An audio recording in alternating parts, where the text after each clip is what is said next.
sure you can hear the fantastic sounds of a happy child. Yes.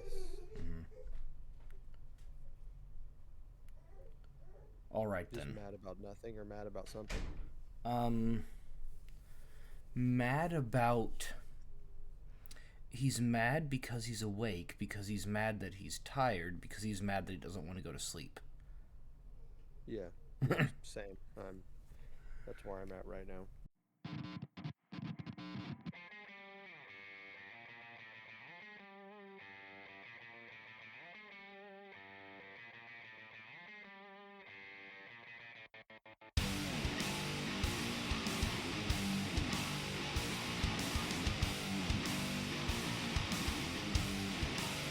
It was like, of course, Willem Dafoe has a giant penis.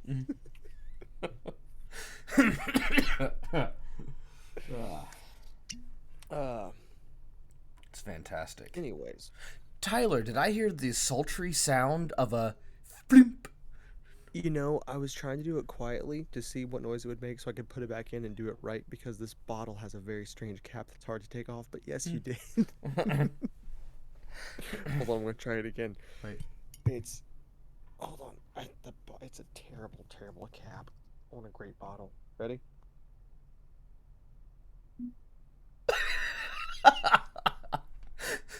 That one was way worse than the first one. The first one sounded pretty good. That one literally in my ears sounded like boop. Hold on, one more time. That's No. better. That one was better. It actually had the pop sound. It wasn't a good one though. Well, I'm having more of the Elijah Craig small batch, and it's a little sweet for me. Of the what? The Elijah Craig small batch. Elijah. I thought you said I'm having more of the alleged grape small batch. This is the grape, allegedly. I thought maybe you were drinking brandy. I have. Okay, so I actually have you seen my bottle of Pear Brandy? I have. It's fantastic. It is fantastic. It's not very good though. I don't like brandy. I like brandy, but I've never had pear brandy. Well, maybe that's my only experiences with Pear Brandy because I had just tried that. I was like, yes, no. Yeah, all I know is I prefer distilled things over non-distilled things, which is why I like whiskey better than beer. And then someone gave me some wine, and I tasted it, and I said, I'd rather drink brandy. I'd rather drink brandy. I don't know that I prefer like bourbon over beer. Well, I guess let me put it this way. If I'm having bourbon, like I'm not gonna have a glass of bourbon. I mean, I'm gonna have like I might if it's really really good and I'm eating a lot of food, I might have like towards a double shot at most. And that's it. Like if I have a beer that I like, I can have more than one and I can drink a lot of it and still be perfectly fine. And I'm like, yeah, I don't know. I like that concept more, I think. I don't know that I like the taste of one over the other as much as like, this is good. I can have a lot more of it. One time I was sick and I was tired. I was, as Dad used to say, sick and tired. Yes. And I wanted to go to sleep, and I just could not go to sleep. And I may or may not have got up out of bed and poured myself 6 ounces of gin and drank that and went to sleep. And went to sleep. I've definitely went downstairs and took like a shot or something, like trying to go to sleep. It's shockingly helpful. That's funny that you said gin though, because that's exactly what I've never thought about that. Because my thought was actually that I have an awful lot of this gin. I hardly ever drink it. I should probably drink that. Well, so I'm a big fan of Gilby's English gin. Is it English? Which is what I have. English gin, British gin. What's it called? I think it's British. British. I think it says British. Whatever it is, it's that style of gin. But I'm a big. I really like it, and maybe there's a better gin that is better. And I'd like to get Aviation, but continue. Yeah, I believe it. I'd like to get some slow gin. Which is gin that also has sloe fruit in it, SLOE. And it's slow is kind of a tart, tangy, bordering on sour fruit. And I think that could be really good in gin, but I want to try that. But for me, like something that is downright delicious, and I don't know why. It's refreshing and it makes me feel clean. Is gin and ice. Okay, so two things. One, yeah, it's fine. I do, it's fine. I don't drink a lot of gin in general. Two, I just have to say, it sounded 100% like you said. Um, Slow fruit is a very tard, and then you kept going. Slow fruit is a tart. I was like, well, all right. Uh, no, you're thinking of me. I am the Yeah, tard. Sean is the slow fruit. uh, but Tyler, Anyways, this must be the Super Whiskey Bros podcast. if you're a slow fruit, then this must be uh, a slow fruit talking about alcohol. so the first time I asked who you were, I actually stole that from a podcast that I've recommended before. The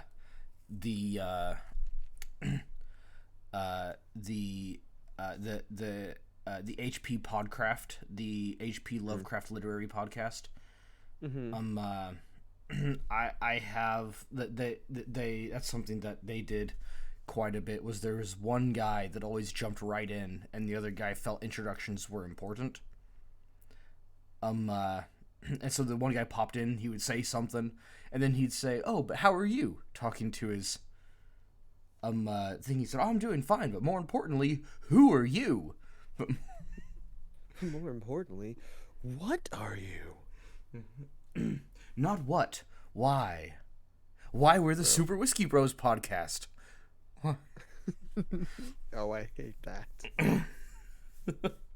I, I, I hated that. But I always thought that was hilarious. So I am as it turns out, I'm completely out of whiskey. So I'm not drinking whiskey today. That's sad. Yeah, while I was at Walmart yesterday, I remembered that I didn't have any whiskey. And I'm like, I need some whiskey. And I forgot that Walmart can't sell whiskey in Oklahoma. Oh. Yeah, and so I got one of my favorite drinks in the world instead. The alcohol content is 0. It is what we call non-alcoholic. But it's one of my, I love it so much. It's they only sell it during the winter. Like they stopped, it's not exactly winter. I think last year they stopped selling it maybe in April, something like that. So, but it's effectively, it's called the winter edition, is what it's called. And it is Red Bull dragon fruit. Gross. And it's very good. I know you don't have a Sonic where you are, but Sonic does this thing where they sell a slushy version of Red Bull dragon fruit. Okay. But Sonic isn't open yet, so I'm drinking the regular. But I get that and have them put nerds in it. Okay. Okay. So first of all, I don't like Red Bull. Just in general, I haven't found one that I liked. Ellie's a big fan of the blueberry one, and that's what I usually get her for when she has to wake up too early in the gosh darn morning to go places. But I just don't like it. Okay, so I like the two limited editions. I like the winter edition, which is dragon fruit, and I like the summer edition, which is pomegranate. Yeah, I just don't. I'm glad you have things you like, but that's gross. And I also do like the regular a little bit. Like, it's nowhere near my favorite drink, but for about a year, every time I stopped by Speedway, I made sure I got at least one can of Red Bull because I wanted to support the company. Oh, okay. Here's why. You know it's owned by a Swiss man because the company's based in Switzerland. Sure, I never paid enough attention, but I believe you. Okay, so this is a few years back. The American executives of Red Bull, so the people who were in charge of the American division, sent an open letter to the Red Bull, to the company Red Bull, but addressed to the CEO.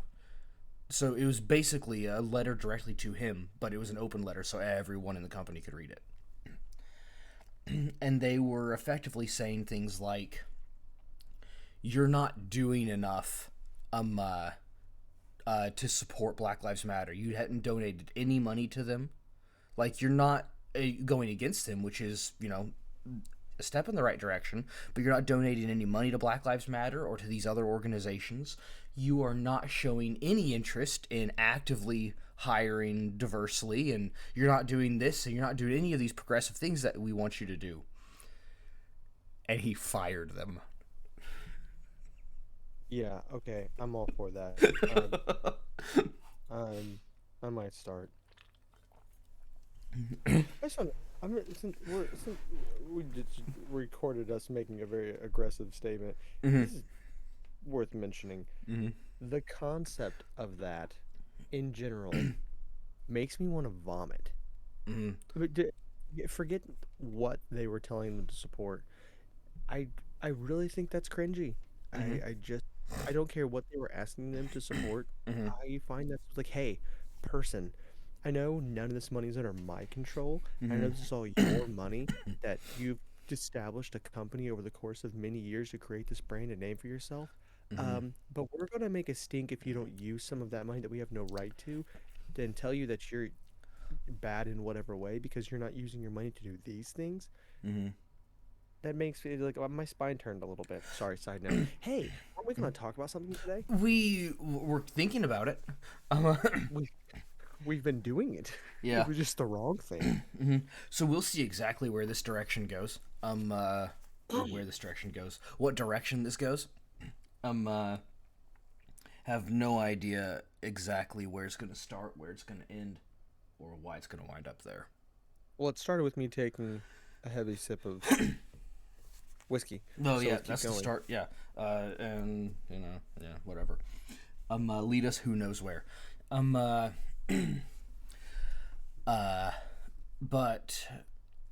that is,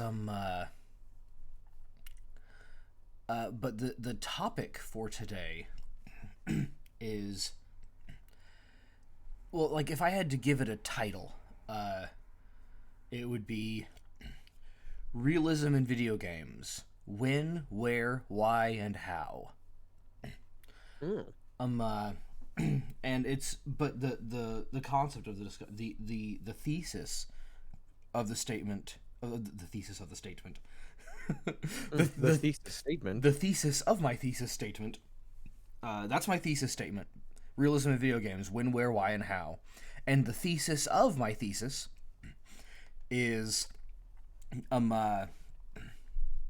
realism versus suspension of disbelief versus immersion. And pretty soon I'll have 98 theses, and we'll see, we'll make a pie. I'm going to nail them on EA's front door. Number one is just please stop loot boxes, and then the 97 other theses are just that 97 more times. I just almost went off on a tangent about the theses, Martin Luther's theses, and I decided against it. And I've waited. He has one of my favorite quotes of all time, though. I will say that. Yeah. Hold on. I'm gonna get it. I promise I'll be quick, but I'm gonna make sure that I get it absolutely right because this is important to me. To get it perfectly right, I could very quickly get it close. Here we go. Whoever drinks beer, he is quick to sleep. Whoever sleeps long does not sin. Whoever does not sin enters heaven. Thus, let us drink beer. Martin Luther. I find it hard to argue with that. He's absolutely right. Another fantastic quote from him is from his. Man, I just cannot use English days speak today. What was the phrase? It was talking to people who were like, "How do you find time with your schedule to work in daily prayer?" And he said, Why, some days I find I have so much business that I simply cannot get by without spending at least 3 hours in prayer. He was quite the human. uh, So back to an actual topic. an actual topic. Yeah, Martin Luther won't isn't stop real. it. Martin Luther was fake. He's created by the government. So, just to make sure we're on the same page with your statement, and I think you and I are, but we'll do it for the sake of the audience at home. So, are you saying you're wanting an illustration of these three different things, or are you saying when should in video games, in particular games, when is one of these things to be picked over the other? Because I mean, immersion, the concept of saying immersion is kind of a broad topic because I mean, some games obviously, I mean, Beautiful Joe doesn't require you to be immersed, Yeah, so it's but a lot of other basically games do. yeah, so it's basically immersion within the game. So I mean, like, breaking the fourth wall doesn't break the immersion when it fits the game. So, and then again, immersion sometimes is something that isn't done in games, and so for the most part, immersion is the goal, but sometimes enjoyment comes separate from immersion. But I'm not going. But for right now, I'm gonna consider immersion. I'm going to define immersion more broadly than it's supposed to be defined, just to make immersion the end goal for the game, and that is immersion is that state of mind where you are in this context. I'm defining immersion as that state of mind when you are in the video game or in the conversation with your buddy while you're playing the video game, and the video game is not disrupting your enjoyment of the game. So that is to say, if the game isn't fun, it can still be immersive, just because I don't really like this game, but the game isn't breaking your state of mind that you are in to play the game. Whereas a game where instead of I don't think a game needs the Wile E. Coyote jump in order to be immersive. But if a game, say, did the opposite, every platform had, instead of 2 inches of empty space you can jump off of at the end of the platform, they removed 2 inches from the platform even though it was visible, and so you kept falling through the edge of the platform. That would break immersion. Even like if the game was great, it would still break immersion. If the game was sucky but you were still playing it, that would break immersion. So those things that remove you from the necessary state of mind to be playing that video game, whatever that may be. So that's interesting because let me cut in because that's very different than kind of how I was about to approach immersion. Because what I'm thinking of are the games when I'm playing them, especially if I'm playing them alone, where I am so incredibly immersed into the game that like a jump scare actually makes me about crap myself because like I was so inside of this game, giggity, that like anything happening in the game is my brain is firing like it's happening to me. Yes, and that's the more proper definition of immersion, and the definition of immersion that I just gave would include that. Right. So you're saying you're just giving a quick detail of something that would break the immersion for you. Yeah. The lead. Yeah. Right. And so that way, it's not. That way, I'm not saying when is realism proper, when is suspension of disbelief proper, and when is immersion proper to reach the enjoyment of the game. I'm rephrasing the question to when should we prioritize suspension of disbelief and when should we prioritize realism in order to get the proper amount of immersion that is real, or enjoyment, I should say, that is enjoyment. Okay, so to put a definition on those two, so for like when you're saying realism, a good definition would be like you're playing Arma 3 and someone hits you with 2 shots from an M16 from halfway across the map and you die because that's what happens when you take 2 shots from an M16. That's realism. You might think it's ridiculous because you're not used to playing that type of a game and you get shot twice from forever away from a gun that shouldn't kill you from forever away if you're playing like Call of Duty, but the game is supporting realism, and that's what would happen if you get shot with an M16. And then suspension of belief is like playing Call of Duty. You take 13 shotgun blasts and then run away and then get better in 5 seconds. Effectively, yeah. Yeah. So just to put an example that someone could picture in their head. Yeah, Arma is absolute realism. Yes. Maybe not even Call of Duty, but a lot of arcade shooters are absolute. We'll say Doom probably. Doom is absolute suspension of disbelief. Yeah, yeah, okay. So that's we have labels for all the things we're about to talk about, so that's important. Yeah, and to give a quick example of prioritizing realism, suspension of disbelief, and then how far suspension of disbelief can't, so there has to be a point where because no game can be 100% perfectly realistic. It's not possible. So suspension of disbelief has to play in somewhere. Suspension of disbelief kicks in right where begins, right where realism ends. And then there has to be a line where there is no more suspension of disbelief. And then once that is broken, so immersion happens when it becomes too realistic, or you go too far towards the suspension of disbelief.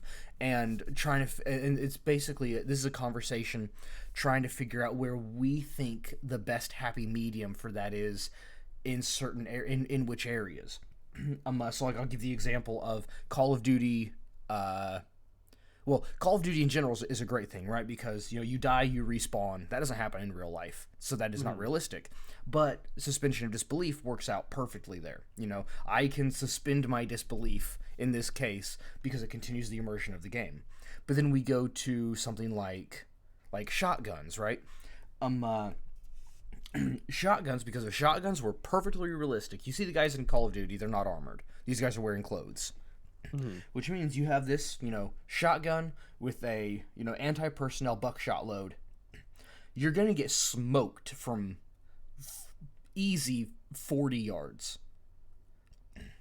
If I whip out my shotgun and I see you and I go boom, and I hit you, aiming center mass, using good push-pull technique with my shotgun, pow, double aught buckshot. At least 3 or 4 of those pellets are going into your chest, and probably 7 of them, right? Because you're looking at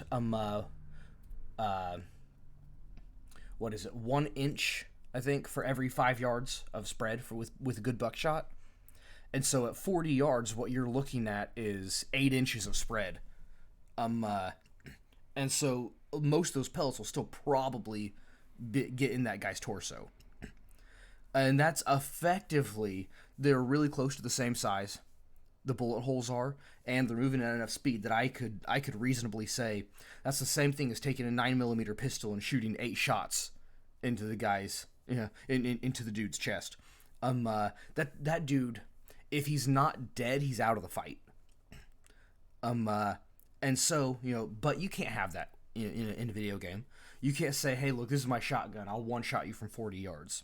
You can't do that in a video game. So that breaks so that realism would break immersion to be able to do that. So then where do you do the cutoff line? And then Call of Duty, in particular, has lowered that to the point where there are many times where shotguns break immersion from going beyond suspension of disbelief. Like, that dude is 5 yards in front of me, and it took me 2 shots with my shotgun to kill him. That's ridiculous. And so they did that with 2 Call of Duties in particular, and it was both by Treyarch. Treyarch hates shotguns. Cold War, the shotguns were garbage, and I mean garbage in that you can't suspend your disbelief enough to believe that shotguns are that weak. That would happen in Cold War, and it happened in Black Ops 4. Yeah, Black Ops 4. Which, by the way, Black Ops 4, worst Call of Duty ever. Hands down. Oh, yeah. Yeah. Hard agree. Yeah. But, yeah, so there is no appropriate suspension of disbelief when it comes to specifically shotguns. Because I can't suspend my disbelief that far to say that really shotguns?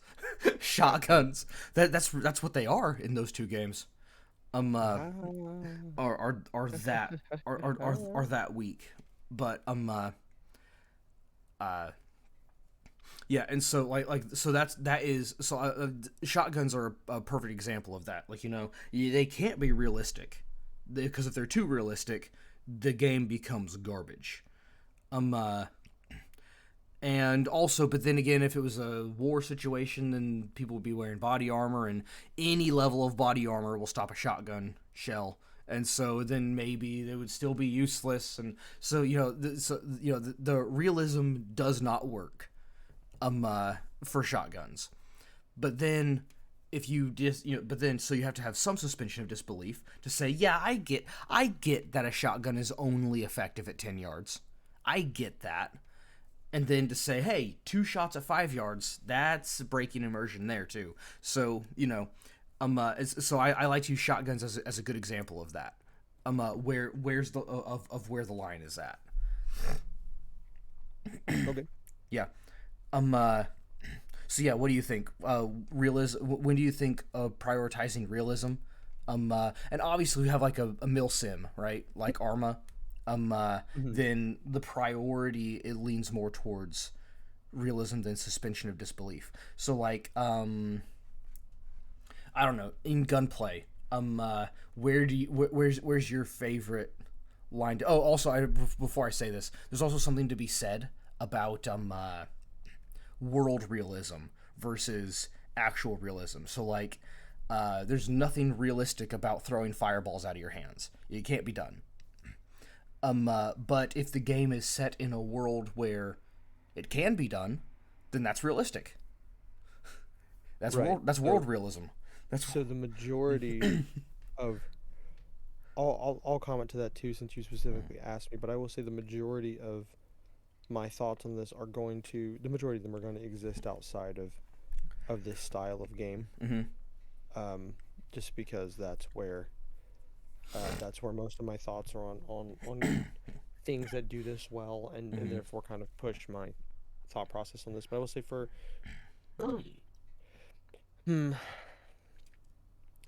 so there's a lot of factors that go into this for talking about, like you're talking about gunplay on Call of Duty. I mean, if you're playing the campaign, for instance, let's say you play on the easiest level, well then all of the enemies are essentially pretty close to realism, as far as the amount of damage that they can take. But then of course you, on the other hand, are an absolute sponge. Then we play on hard. It's realistic how much damage you can take. And then it's no longer realistic how much damage they can take, and they're also human.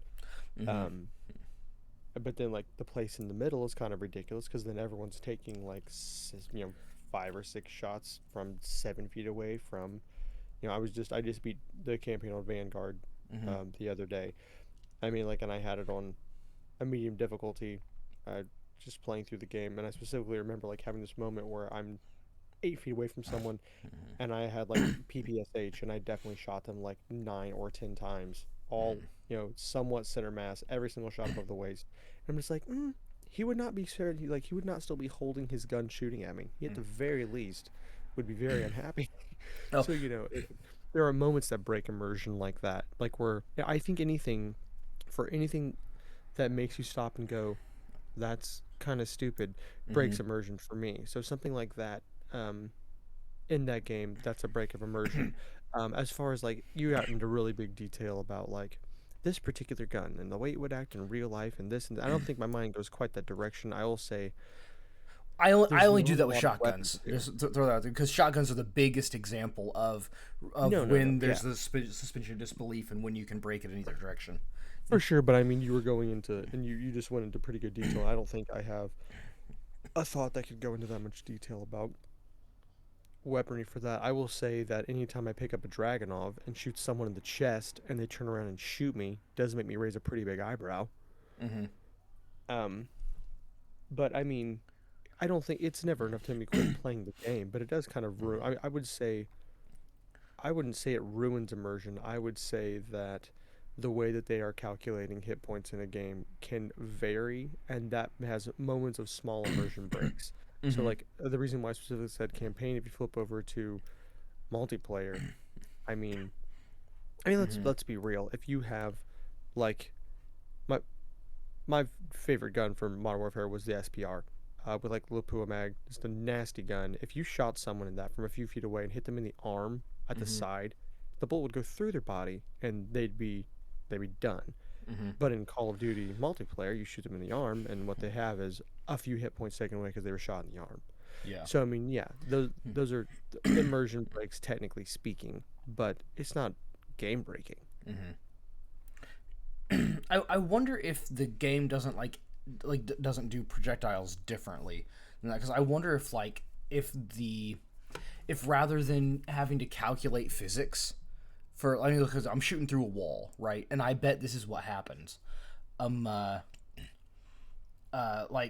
it was easier with hit scan, and I think that's why with hit scan they did do that. If your hand was in the way and you shot them in the hand, then there was then they, and it went through their hand and into their body. It counted as a hand shot and a body shot.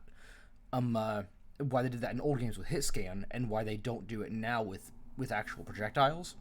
I would imagine what they do is, instead of calculating the physics and see how much each thing would slow the bullet down, they when the projectile hits a thing, it basically, detects how fast the projectile is moving when it hits that thing, and then determines how much this object should slow down the projectile, and it just generates a new projectile going out of the back of the thing, rather than calculating physics of passing through the thing. So I imagine, if I shot through 3 walls, then there would be 4 different projectiles generated by the game. And I bet that's why the new games are that way, because with hit scan it would be, it hit this, and then so it immediately checks, can I go through this thing? Yes, I can. Okay, then what's behind it? It's that. Can I go through that thing? Yes, I can. And it just keeps applying hits to objects behind until it can no longer pass through. Whereas this would calculate speed of the projectile and say, okay, how fast must the projectile now be going? And rather than keeping the same projectile, I bet the game generates a new projectile with each thing. And so once the bullet hits the person, it hits the person in the hand, and it takes away X number of hit points for the hand. I said, okay, now this bullet is passing through this person. How much speed should it have now? And it generates a new projectile behind the person. And since I don't know if that's what is being done, but that sounds logical. It sounds like it would be a faster calculation for the game to handle, and also it would make a lot more. It would make a lot of sense why now you're not getting body shots, even though you're shooting through the guy's hand. Sure. Into his body. But yeah. And see, when you're saying, if you shot a guy with a Dragunov and he turns around and he shoots you back, that breaks immersion. When you think, going by the definition of immersion that you gave at the beginning, that would break immersion in that sense. With the definition of immersion that I gave, I don't think it necessarily would, because that falls under appropriate suspension of disbelief in the context of Call of Duty. I think because the Dragunov is, fantastic bullet, a great gun. It's a bullet that's been around forever. 7.62 by 54. It was used in the Mauser way back in the day. 7mm Mauser, as I believe is the same cartridge. So in Cold War, that'd be the 3-line rifle. Uses the same bullet as the Dragunov. Fantastic gun. But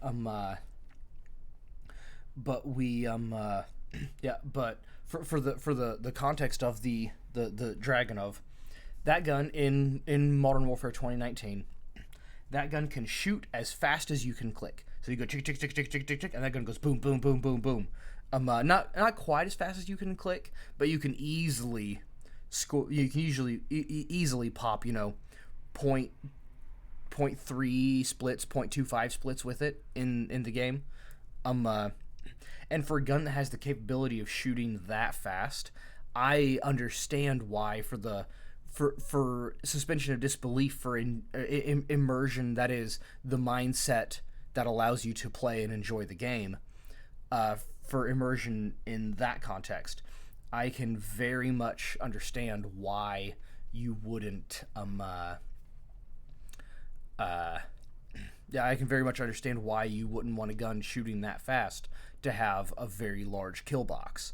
you want that gun to have a smaller kill box, because if that gun had a large kill box and you had all these, say you had a row of guys, you could clear that out faster, and that would be realistic to say, hey, look, here's 6 guys, pop, pop, pop, pop, pop, pop, and you kill all 6 guys at about that speed, and that would be potentially realistic if you were in a good position, but that would be suspension of disbelief would very much allow you to have a few of those shots be misses because of the extra recoil that isn't quite there, or a few of those shots be yeah, no, you hit him 2 inches low in the chest, he can hop behind cover and recover, so I don't have a problem with that in video games. I think that falls under suspension of disbelief in times like that. No, it pretty much just happens and you go, that was stupid, and that was a moment of a suspension of disbelief. No, that's what suspension of disbelief is I suspend my disbelief. Yeah. That moment of your suspension of disbelief you're describing is one where you are unimmersed from the game because you're like, that was stupid, because you know it was stupid. No, if suspension of disbelief exists, then immersion is not broken. No. I'm saying what you're describing as suspension of disbelief is a moment where everyone goes, "That's stupid." Hold on. What I'm okay. So I misheard. You said what I am subscribing as suspension of disbelief.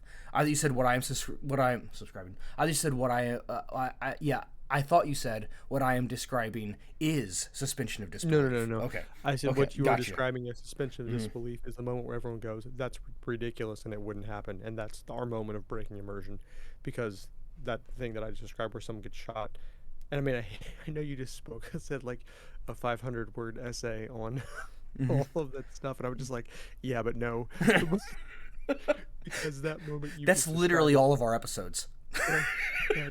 that what you just described as suspension of disbelief is a moment where nearly every person I've ever talked to, including you, goes, that was stupid, because in that moment we couldn't believe that happened because it broke the immersion.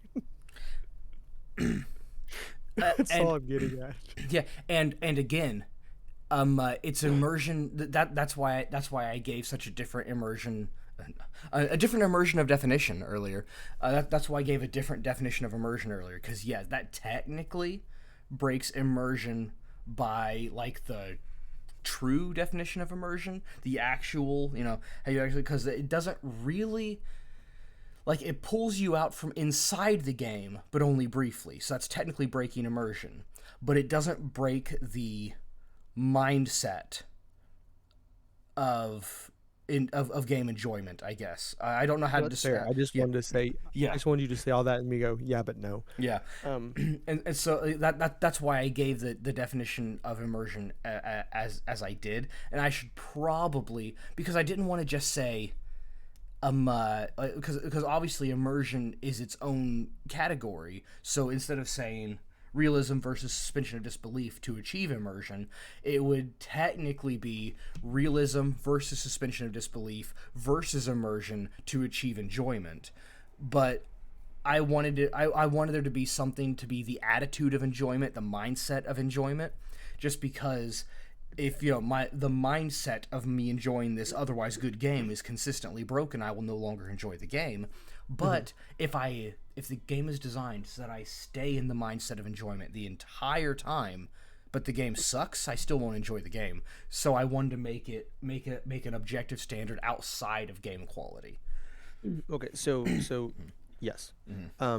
So we just did an awful lot, essentially just talking about Call of Duty. And I think it did a really good basis for going into what we're talking about. But I really, really want to talk about the majority of things outside of Call of Duty for immersion. Because for the record, Call of Duty is not a game that I find immersive playing multiplayer. When I think about, like, when you think about, if you open up a dictionary and look at the word immersive, Call of Duty Online multiplayer is immersive in that you're focused on it, but no part of you, with me, is like, I am in this game. No, I'm usually talking to someone. I might be talking to you if we're playing together. Like, I'm clearly, like, operating this game, but like I'm not immersed in it That, in that sense. that's me every day. I am clearly Yep, operating. I'm clearly operating. So the I what I really wanted to talk about as like a should we start with a good example of something that's of a good example of something that's perfect, or a good example of something that's so broken it's the reason why we it's the reason why this topic comes up for multiple people who talk about video games at some point. Start with something screwed up because I'm having trouble thinking of one. Okay, I've already thought of one, Uh huh. and I can't remember the name of it to save my life. Moons of But you'll Madness. remember. Well, that was just a bad game. Um, I can't remember the name of this game to save my life. Mm-hmm. But you'll know what I'm talking about immediately. So, so Sean and I we've always kind of got our video game systems late. Mm-hmm. Even as a child, we basically got whatever the last system was when a new one comes out because our cousin would give us the old one. And so when the PS3 had been out for not a terribly long time, when we graduated and we put all of our graduation money together because we still lived together, Mm-hmm. and we bought a PlayStation 3. And the first game we got is the one I don't want to talk about yet because it's going to be my example for the opposite. One of the first games we got. But having not had it for too It actually long, took us a long time to get that game because you killed people in it. that's true. Um, but a game that Sean got that he was very excited about, and sadly I was at the beginning because this is back when developers were really trying to utilize the six axis of the controller as a means for immersion. Mm-hmm. Sean bought a game that Mm-hmm. essentially was, what was it called? You're already remembering it, but what Yeah. was it called? Yeah. I have an idea of close to what it's called. I'm gonna look it up to make sure it was called that. Um. Uh. Yeah. Warhawk. Was it Warhawk? No, it wasn't That's Warhawk because this one more than this one Warhawk. also has a ground. I had a demo for Warhawk, but it was just a World War II airplane game. So hey, actually, ooh, perfect because we aren't talking about the same thing. That game was terrible too. It was very short. The campaign lasted no time at all. I was very disappointed. It was like the South Seas of World War II, Warplane which World War II dogfight maybe. that was terrible. But no. I'm thinking of a different one. You are playing. It's a third-person camera. You're playing as this character. The storyline is so forgettable. I've forgotten it. The biggest draw to this game from an E3 standpoint when they were announcing it and promoting it was that you threw this sort of Mm-hmm. bladed projectile that you Yeah. controlled with the six-axis controller. Yeah. It was a how to describe it? It was a loosely just an action game. It wasn't stylized combat, but yet Dark neither was it Sector. good combat. Dark Sector, Mm-hmm. one of the worst games that have ever been made. So the real thing that breaks immersion is bugs. Mm-hmm. It's just bugs. That's the number one immersion breaking thing. Mm-hmm. Dark Sector was riddled with bugs. You couldn't get behind cover properly. AI didn't make any sense. It was one of those games where if one enemy saw you, all of a sudden 100% of them in the area snapped their heads to you firing, like they all immediately knew right where to shoot. When you tried to use the six axis to control this blade, it was very finicky. Mm-hmm. Like it worked, but it didn't work well. Yeah. There was You could turn that off, no by the way. There was an option so you could control we it with the right I stick, think we but eventually did, yeah. but Mm-hmm. still, it, this game was a shining example of zero immersion Mm-hmm. because it was virtually unplayable. And I get that's an extreme example, but I kind of wanted to give extreme examples on both ends. Mm-hmm. Oh, that's the first game that came to my mind. So Dark Sector was just broken. It was darn near unplayable. Nothing worked properly. The graphics were fine, but I Mm-hmm. mean, for the time, you had other games that we're about to talk about that were Mm-hmm. just leaps and bounds beyond it. So, like, no excuse for being a game that wasn't very long. It was campaign only, so the graphics weren't up to par for being what it was. And this huge development thing that they thought was the coolest thing ever that was going to sell the game was almost unusable if you wanted to be effective in the game. Mm-hmm. So that is the true definition of immersion breaking for me as far as when it comes to that. And then that was a game where there was no like you had to completely rely on this is the world's mechanics, so I'm suspending all belief from reality. So there is no realism. So this game had zero realism because nothing you did, except for maybe punching someone in the face, was something you could do in the real world. And that's great. A lot of games do that, and they do it very, very well. And because it's written in the rules of this game and in this universe you're playing in, you abide by them and you're fine with them, and that's part of the immersion, and it's great. Mm-hmm. But when none of them work, that's when you lose the immersion. This game was busted. Mm-hmm.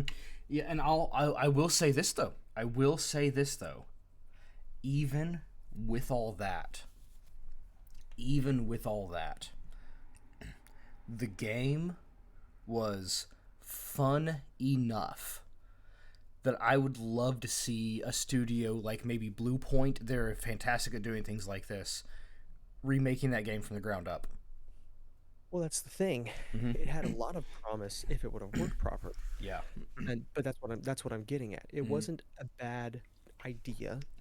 It Mm-hmm. wasn't bad elements. Yeah. Granted, we should probably the dialogue would need to be redone, and I would want the story to be a little bit different because I just remember it being dumb. I Yeah. don't even remember anything about it. 'Cause it was just dumb. And also maybe I liked it so much because I hadn't really played any shooters or anything like that up to that point. It was a lot of fun. There's another shooter from around the same time that was really bad. It had to do with freezing time and stuff. That was pretty rough. But the PS3 was the era of shooters. You know, the early PS3, everyone and their mother wanted to make a shooter. Some of them were pretty good, some of them weren't. And a lot of them had decent ideas, like the time freeze game that I can't think of what it was called. Time Shift, what was it called? I don't even remember. Time Shift was a different game. But either way, it doesn't matter. Or like Brink, you know, that was a fantastic idea that was executed poorly. But you know, just stuff like that. But they what am I talking about? Oh yeah, and it could have been. So I didn't have much experience with, you know, high octane, fast paced action games, especially shooters, up until that point, and that could have been why I enjoyed that game, even though it was so bad.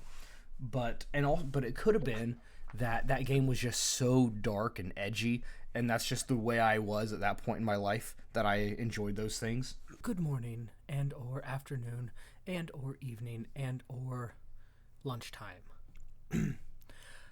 This recording will be split into 2 episodes, starting now and continuing now next week.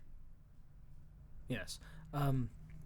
This is because we went on and on for far too long, but we talked about something that, well, could be interesting. And so for that reason, we are splitting up this episode, because no one wants to listen. No one likes us well enough to listen to us for 2 straight hours. So, cutting the episode in half, and here ends the first.